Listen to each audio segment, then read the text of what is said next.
24 ఏళ్ల రికార్డ్ ని హేమంత్ సర్కార్ బ్రేక్ చేసింది. ప్రతి 5 ఏళ్లకు అక్కడ ప్రభుత్వాన్ని మార్చుతున్న ఓటర్లు ఏ పార్టీ వరుసగా రెండవసారి అధికార పగ్గాలు సొంతం చేసుకోలేదు.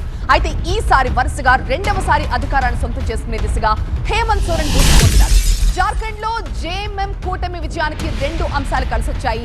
జేఎంఎం కాంగ్రెస్ కూటమికి ఈ 2 కూడా ఎన్నికల్లో బ్రహ్మాస్త్రాలుగా పనిచేశాయి. ఇందులో ఒకటి సీఎం మయా యోజన కింద మహిళలకు నెలకి 2500 సాయంతో పాటు హేమంత్ సోరెన్ ని జైలుకు పంపడం కూడా ప్రజల్లో ఒక రకమైన సెంటిమెంట్ ని పుట్టించిందని చెప్పాలి.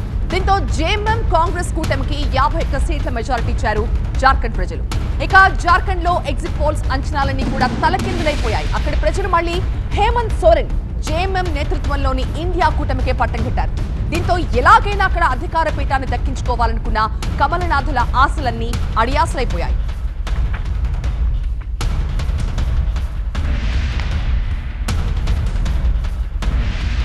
కిరణ్ కుమార్ గారు ఒక్క రూపాయి కూడా పెట్టుబడి లేకుండా యోగా బిజినెస్ చేస్తూ నెలకి 1,00,000 సంపాదిస్తున్నారు. మీరు వారి నుండి ఈ బిజినెస్ గురించి నేర్చుకోవాలా? ఫ్రీడమ్ యాప్ ని డౌన్లోడ్ చేసుకోండి.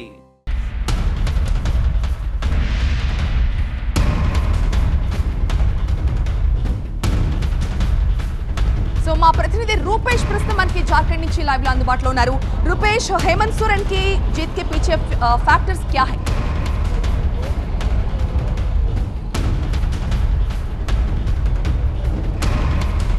ये हेमंत सोरेन की जीत के पीछे के जो फैक्टर्स हैं वो ये है कि आदिवासियों ने इनको फिर से स्वीकार किया है, बल्कि पिछले दफ़े से आगे बढ़ कर के इनको स्वीकार किया है।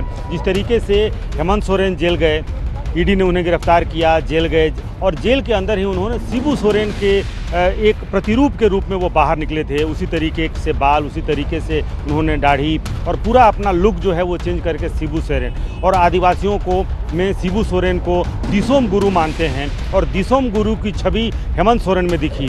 और एक सहानुभूति कि कहीं ना कहीं इनको प्रताड़ित किया जा रहा है, चाहे मंच से हो या फिर जेल से बाहर निकलने के बाद हेमंत सोरेन ने सभी सार्वजनिक मंचों से ये सामने रखा कि उन्हें प्रताड़ित किया गया है। तो एक विक्टिम कार्ड जो उन्होंने खेला उसकी सहानुभूति भी मिली। इसके अलावा जो मैया सम्मान योजना है, तो मुख्यमंत्री सभी महिलाओं को 1,000 रुपये हर महीने देते हैं और चुनावी वायदा ये है कि 2,500 रुपये अगर इस बार सरकार बनती है तो 2,500 रुपये दिए जाएंगे। और उनकी पत्नी कल्पना सोरेन ने भी बहुत मेहनत की, तो महिलाओं का जो वोटिंग परसेंटेज बढ़ा। आप अगर देखें तो झारखंड में 81 सीटों में से 68 सीटें ऐसी हैं, 68 सीट्स ऐसे हैं जिन पर महिलाओं ने पुरुषों से ज़्यादा वोटिंग किया है।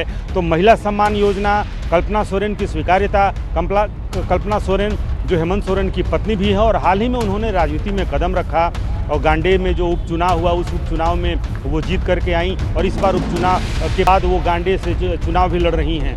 इसके अलावा भारतीय जनता पार्टी ने जो मुद्दे जैसे कि घुसपैठ का मुद्दा हो या फिर आदिवासियों की ज़मीन मुसलमानों के द्वारा, घुसपैठियों के द्वारा छीनी जा रही है, उनकी बेटियों के साथ रोटी बेटी और माटी का जो नारा दिया गया वो नारा आदिवासियों के ऊपर आदिवासियों ने उसे नकार दिया, क्योंकि भारतीय जनता पार्टी ने ये कोशिश जरूर की थी कि हिंदू और जो आदिवासी हैं। Thanks for the updates.